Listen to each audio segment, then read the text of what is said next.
We are making 3-ingredient, low-sodium pumpkin cake.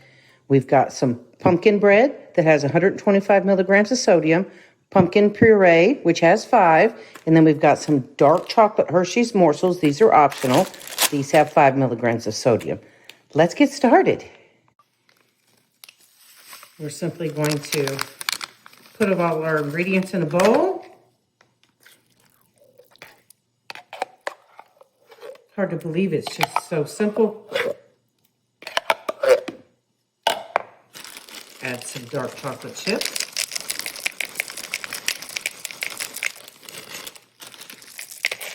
Stir it up. Oh, it smells good already.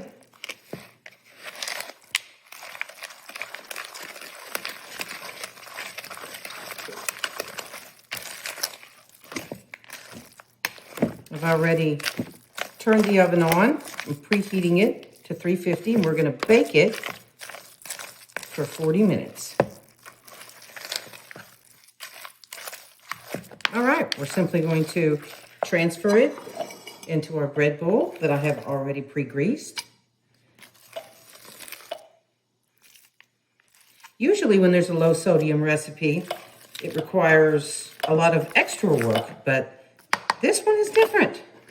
This one is super easy, super fast, no fuss.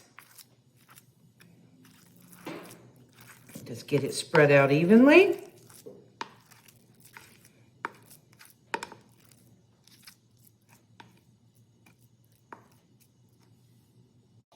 Into the oven. We're going to bake it for 40 minutes at 350. Yum. A healthy snack